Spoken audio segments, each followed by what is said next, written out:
성도 여러분 안녕하세요. 오늘도 하나님의 은혜가 함께 하시기를 바랍니다. 그리고 오늘도 우리에게 주어진 성경 말씀을 살펴보면서 하나님의 뜻을 생각하고 또 하나님께 영광을 돌리는 그런 하루를 살아갑시다.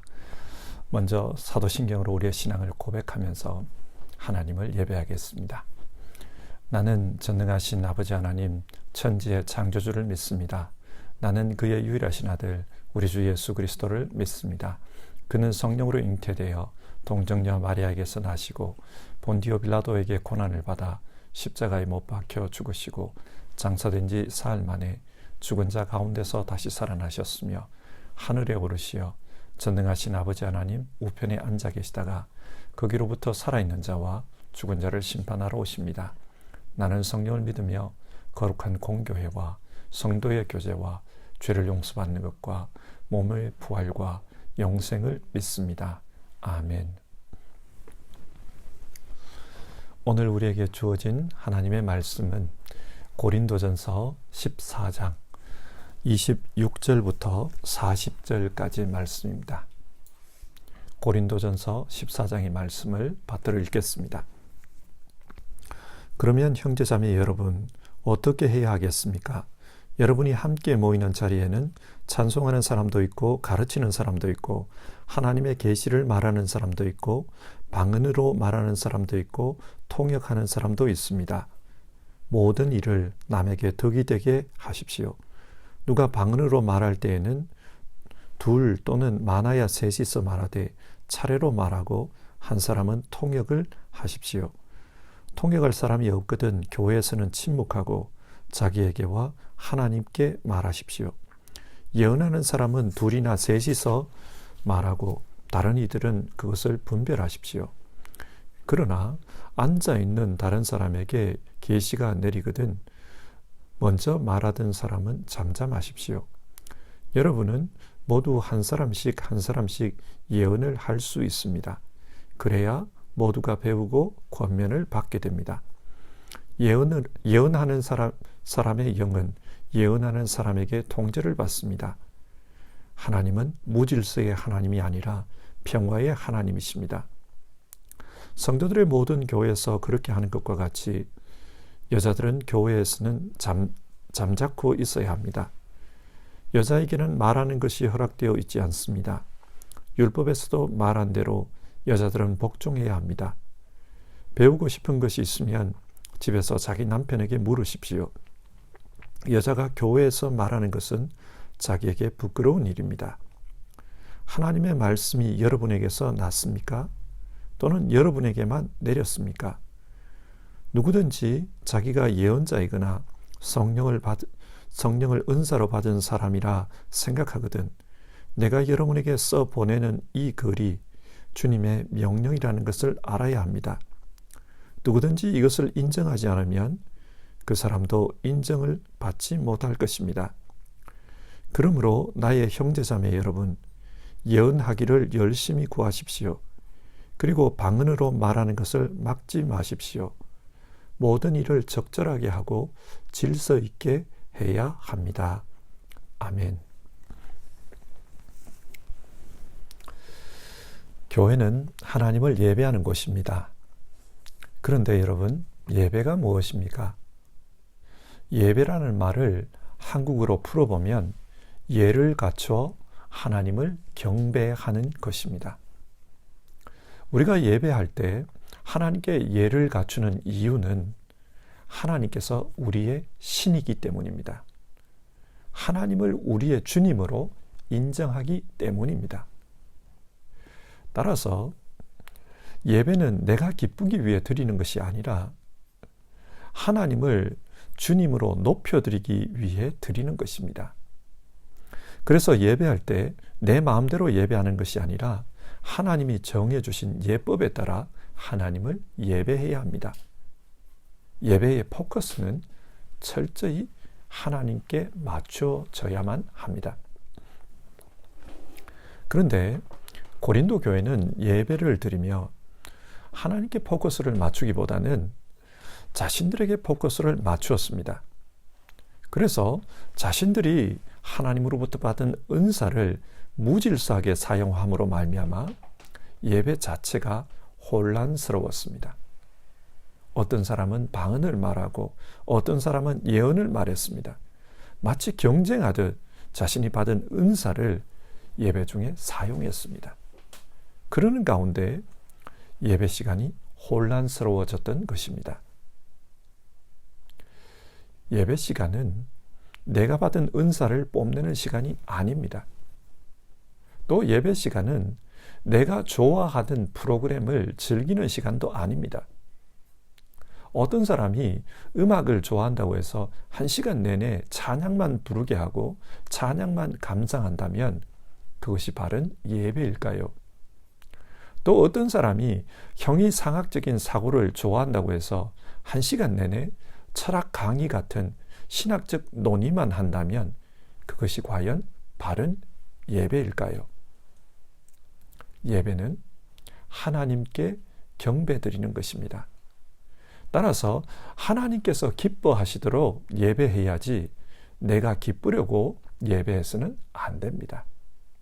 예배는 철저히 하나님께 포커스를 맞춰야만 합니다. 사람에게 포커스를 맞추는 순간 그 예배는 혼란스러운 예배가 되고 맙니다. 오늘 우리는 고린도 교회의 예배를 통해 우리는 어떻게 예배해야 하는가 그것에 대해 배울 수 있습니다. 자, 그러면 오늘 말씀을 통해 어떻게 예배해야 되는지를 같이 살펴봅시다. 바울은 지금까지 은사에 대한 이야기를 했습니다. 그리고 이어서 그 은사를 예배 때에 어떻게 사용해야 하는지를 말하고 있습니다.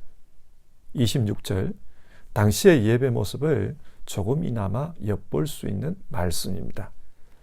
여러분이 함께 모이는 자리에는 찬송하는 사람도 있고 가르치는 사람도 있고 하나님의 계시를 말하는 사람도 있고 방언으로 말하는 사람도 있고 통역하는 사람도 있습니다.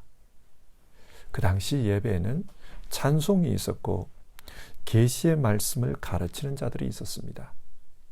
뿐만 아니라 다양한 은사로 이 예배 시간에 활동을 했습니다. 방언을 하기도 하고 통역을 하기도 했고 계시의 말씀을 전하기도 했습니다.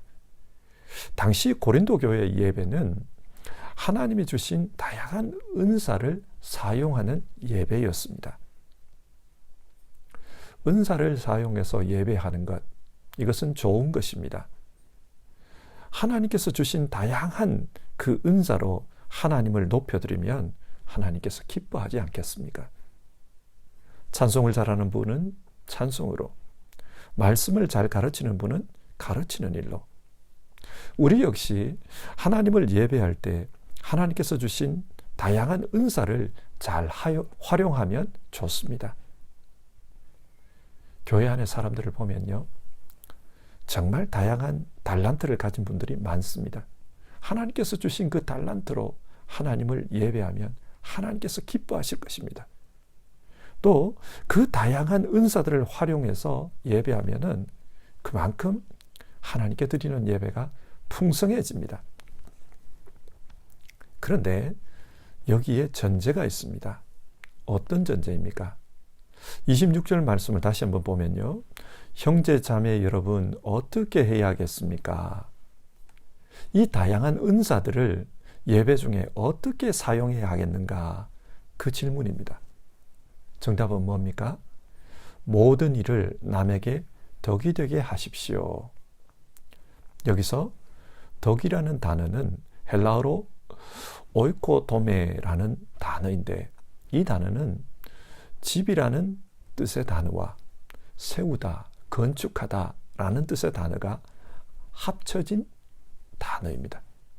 그러니까 남에게 덕이 되게 한다, 이 말은 예배에 참석한 모든 사람들의 믿음이 마치 집이 건축되어져 가듯이 그렇게 온전한 하나님의 사람으로 세워져 가는 것, 그것을 의미합니다. 믿음이 세워져야 합니다. 한국교회는 예배를 자주 드립니다. 매일 아침마다 새벽 예배를 드립니다.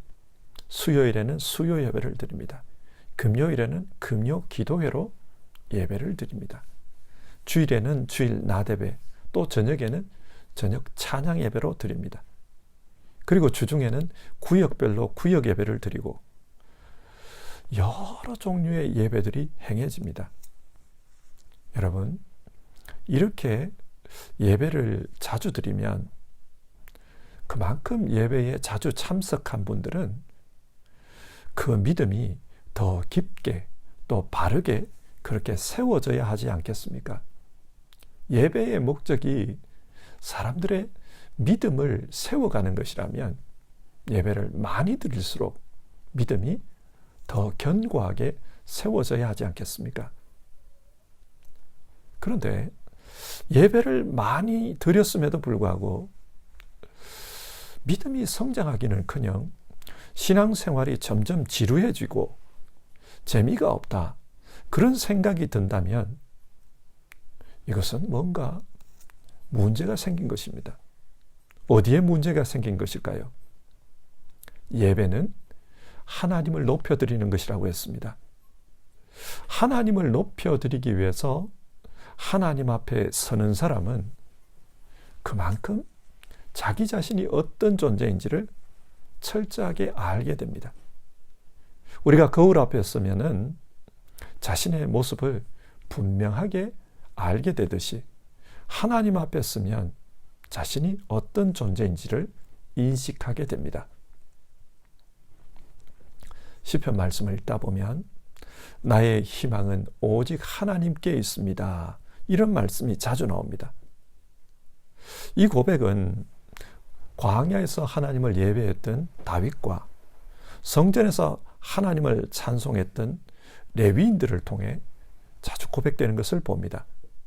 그들은 예배를 통해 하나님 앞에 자주 섰기 때문에 자신이 어떤 존재인지를 더 잘 알게 된 것입니다.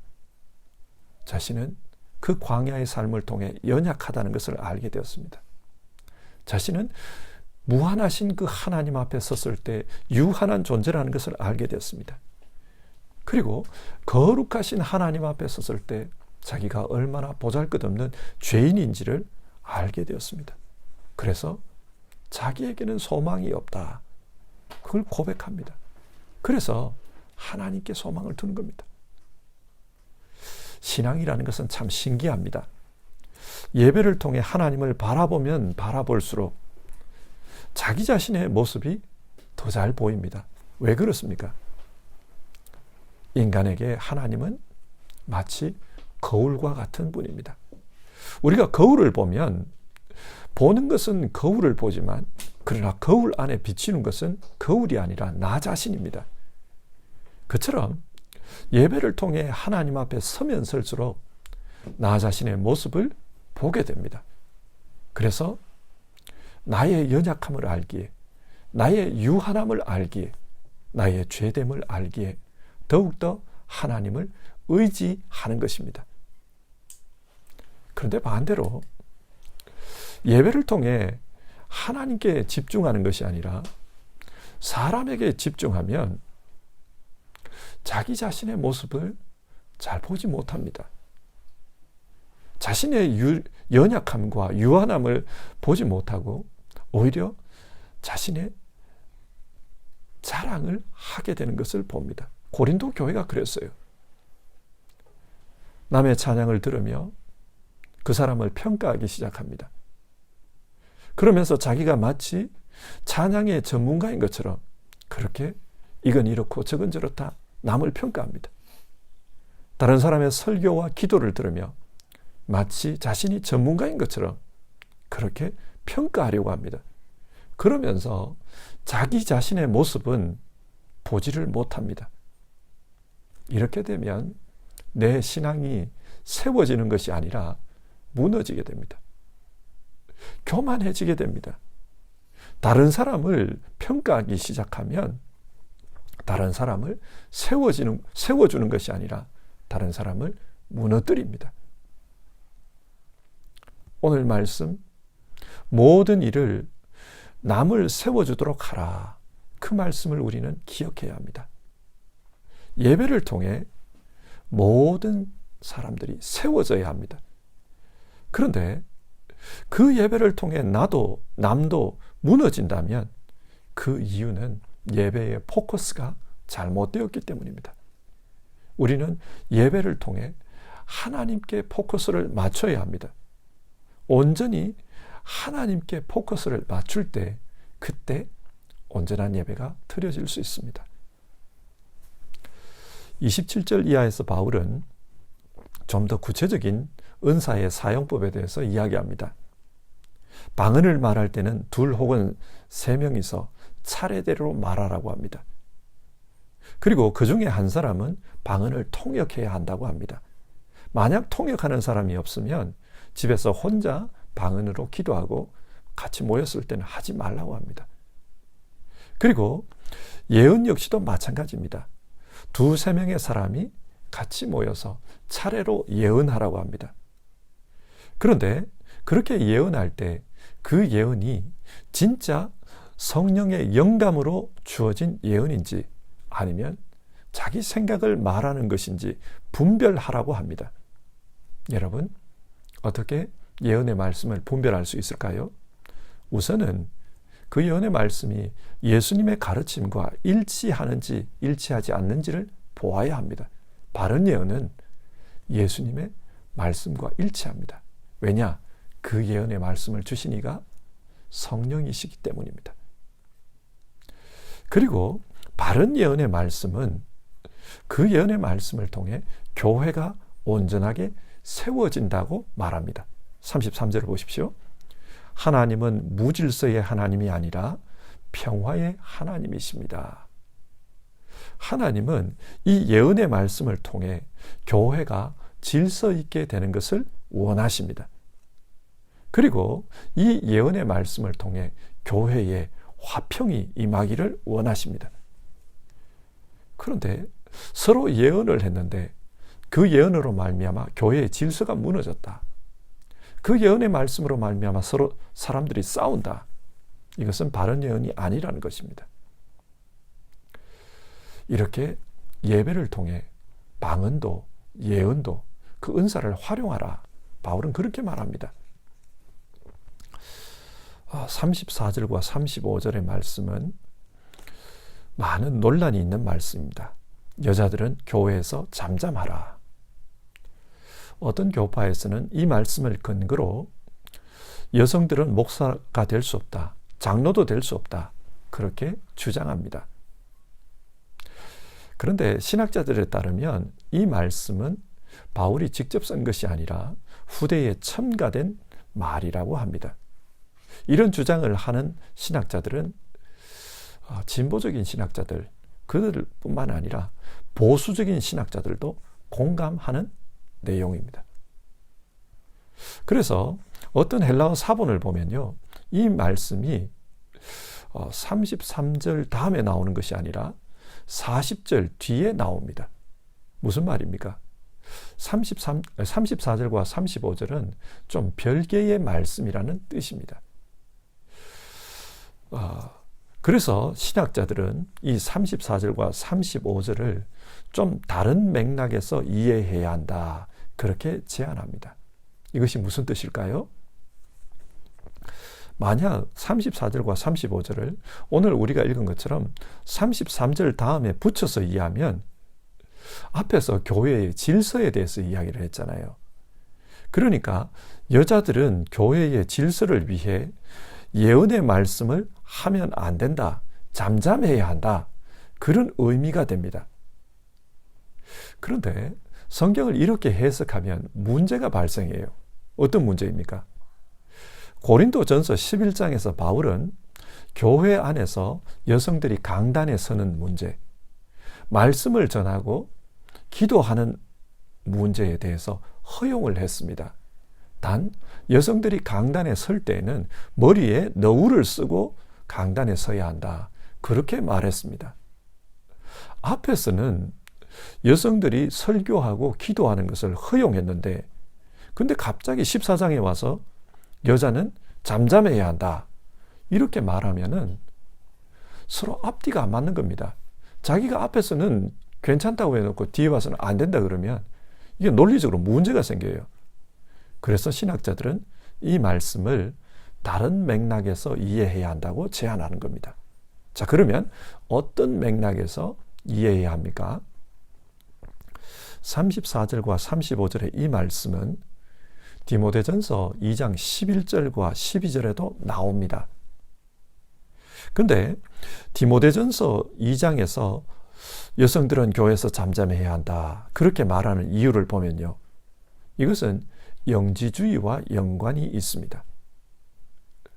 영지주의의 가르침에 영향을 받은 여성 지도자들이 교회 안에 들어와서 잘못된 교리들을 가르쳤던 겁니다. 그로 말미암아서 교회가 혼란에 빠지게 된 거예요. 그래서 사도는 그런 여인들을 향해서 여자는 교회에서 잠잠해야 한다, 그렇게 말한 겁니다. 일반 여성이 아니라 잘못된 생각, 잘못된 복음, 잘못된 사상에 물든 그 여인들을 향해서 교회 안에서 잠잠하라, 그렇게 말한 것입니다. 그런데 많은 사람들이 이 말씀을 이런 맥락을 생각하지 않고 그냥 문자적으로 그대로 받아들입니다. 그래서 여성들은 교회에서 잠잠해야 한다, 그렇게 말합니다. 그러면서 여성들은 교회 안에서 예언하는 일을 하면 안 된다, 따라서 여자는 목사가 될 수 없다, 그렇게 해석한 것입니다. 많은 신학자들은, 오늘날의 많은 신학자들은 이런 해석이 올바른 해석이 아니라고 합니다. 그래서 보수적인 신학자들도 이 34절과 35절은 괄호를 치고 33절에서 36절로 바로 연결해서 성경을 읽으면 오히려 성경이 매끄럽게 연결된다고 말합니다. 그리고 34절과 35절은 별개의 맥락으로 이해하는 것이 옳다고 말합니다. 자, 그렇게 보면은 교회는 이 예언의 은사를 활용해야 합니다. 그리고 이 예언의 은사를 통해서 교회의 질서를 세우고 또 교회가 화평하도록 하라는 것입니다. 이처럼 바울은 예배 때에 하나님이 주신 은사를 활용하라고 합니다. 어떻게 활용해야 되는가? 결론적으로 이렇게 말합니다. 39절과 40절. 그러므로 나의 형제 자매 여러분, 예언하기를 열심히 구하십시오. 그리고 방언으로 말하는 것을 막지 마십시오. 모든 일을 적절하게 하고 질서 있게 해야 합니다. 교회는 예배할 때 하나님이 주신 은사를 적극적으로 활용하라는 것입니다. 그러나 모든 일을 적절하게 하고 또 질서 있게 하라고 권면합니다. 자, 오늘 말씀을 한번 정리해 봅시다. 바울은 지금 예배에 대해 이야기하면서 하나님이 주신 은사를 어떻게 활용할 것인가, 그것에 대해 말합니다. 고린도 교회는 이 은사를 아무렇게나 활용하다가 예배가 혼란스러워졌습니다. 그러나 바울은 이 은사를 활용하라, 그런데 질서 있게 활용해야 한다, 적절하게 활용해야 한다, 그렇게 말합니다. 그렇게 함으로써 모든 교인들의 믿음이 올바로 세워지도록 해야 한다, 그렇게 권면합니다. 자, 이 말씀을 오늘 우리에게 한번 적용해 봅시다. 여러분, 우리는 어떻게 예배해야 할까요?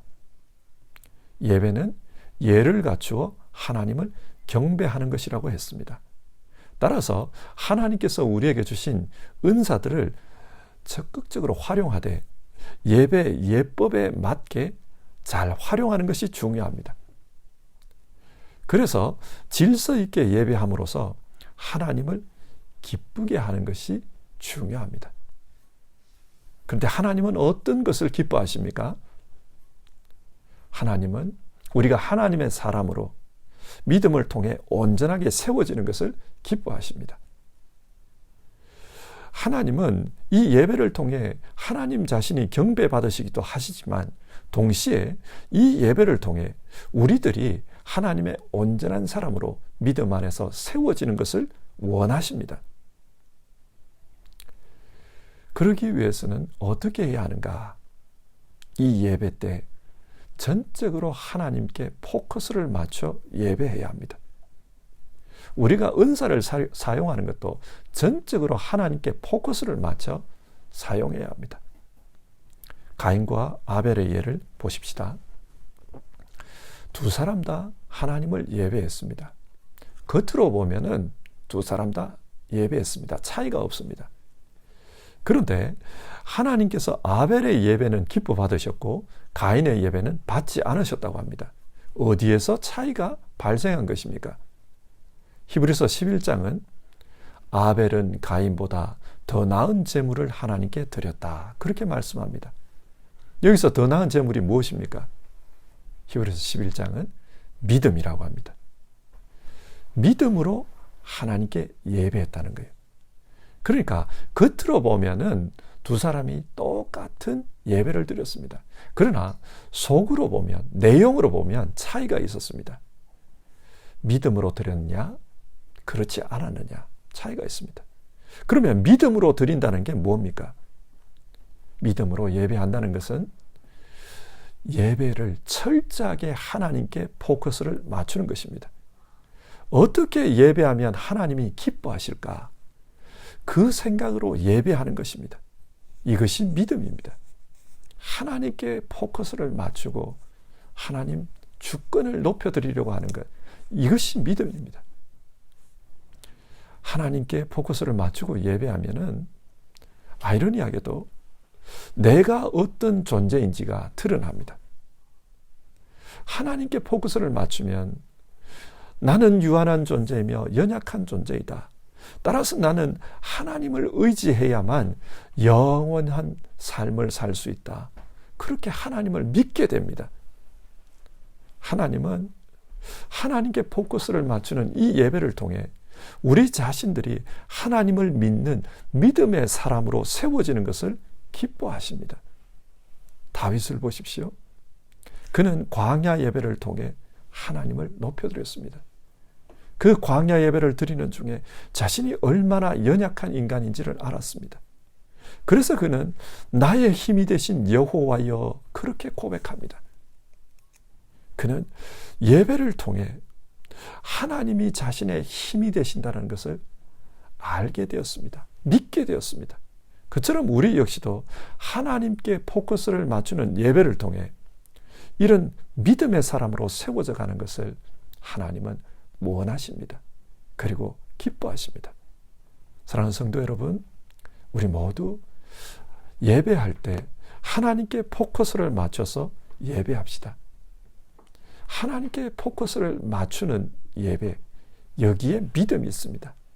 이런 믿음의 예배를 통해 하나님은 우리가 온전한 예배자로 거듭나는 것을 원하시고 또 온전한 예배자로 삶으로 말미암아 우리가 온전한 하나님의 사람으로 세워져 가기를 원하십니다. 우리 모두 온전한 예배자, 온전한 하나님의 사람으로 세워져 갔으면 좋겠습니다. 우리 같이 찬송하고요, 기도하겠습니다. 찬송가 27장 빛나고 높은 보좌와 우리 1절 2절 부른 후에 기도하겠습니다. 1절 2절 찬송을 통해 정말 하나님께 포커스를 맞추는 예배자가 되겠습니다. 그렇게 우리 다짐해 봅시다.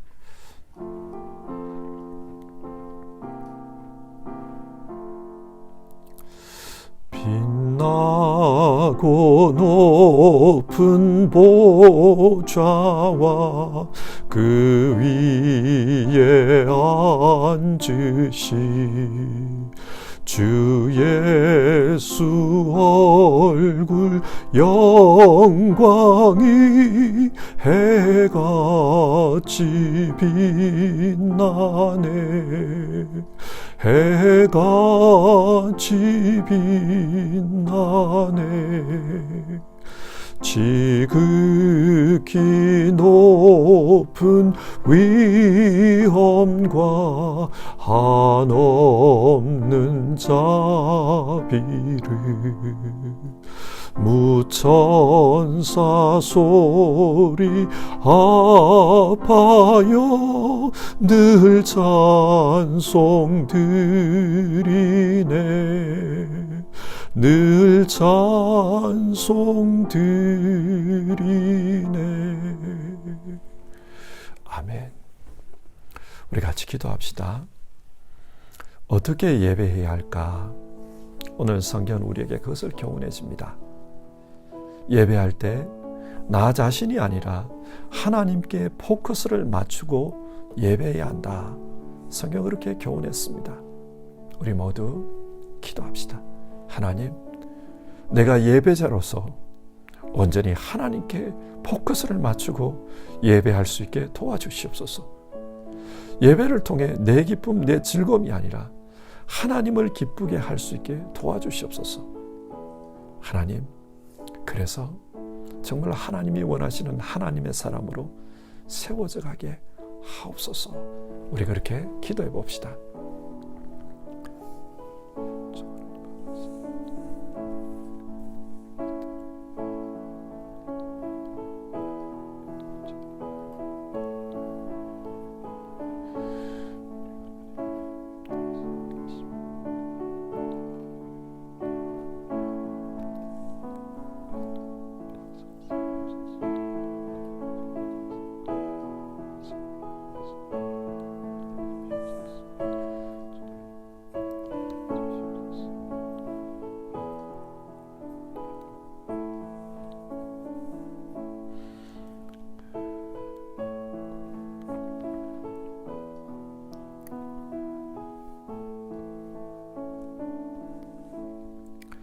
하나님, 오늘 말씀을 통해 우리가 어떻게 예배해야 하는지를 살펴보았습니다. 예배는 하나님께 예를 갖추어 하나님을 경배하는 것이기 때문에 온전히 하나님께 포커스를 맞추고 하나님을 높여드리는 것이 중요하다. 우리 그렇게 말씀을 나누었습니다. 내게 주어진 은사에 집중하다가 하나님 높여드리지 못하고 자기 자랑으로 끝난 그런 예배, 우리 그런 예배 드리지 않도록 도와주시옵소서. 우리 가진 모든 것으로 하나님을 높여드리는 그런 예배자들 다 되게 하옵소서. 하나님, 우리가 예배의 삶을 통해 온전한 예배자로 세워지기를 바랍니다. 그리고 온전한 믿음의 사람으로서 세워져 갈 수 있기를 바랍니다. 이 예배를 통해 나는 연약한 존재임을, 나는 유한한 존재임을, 나는 죄인임을 알고 온전히 하나님께 소망을 두고 하나님 의지하며 사는 믿음의 사람으로 세워지는 우리 모두 되게 하여 주시옵소서. 하나님, 우리 가운데 하나님을 예배하는 이들 중에 정말로 자신의 연약함, 자신의 유한함을 느끼는 이들이 있습니다. 육신의 질병으로 말미암아 또 지금 처해 있는 상황으로 말미암아 연약함을 느끼는 이들이 있습니다. 하나님, 그들을 기억해 주시옵소서. 도와주시옵소서. 하나님이 주시는 치유가 있게 하시고 또 하나님께서 회복해 주시기를 바라고 또 하나님의 위로가 넘치는 인생 살아갈 수 있도록 도와주시옵소서. 예배를 통해 주님의 역사가 있기를 바랍니다. 예수님의 이름으로 기도드립니다. 아멘. 오늘은 토요일입니다.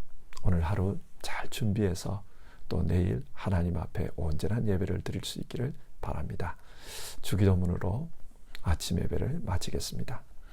하늘에 계신 우리 아버지, 아버지의 이름을 거룩하게 하시며 아버지의 나라가 오게 하시며 아버지의 뜻이 하늘에서와 같이 땅에서도 이루어지게 하소서. 오늘 우리에게 일용할 양식을 주시고 우리가 우리에게 잘못한 사람을 용서하여 준 것 같이 우리 죄를 용서하여 주시고 우리를 시험에 빠지지 않게 하시고 악에서 구하소서. 나라와 권능과 영광이 영원히 아버지의 것입니다. 아멘.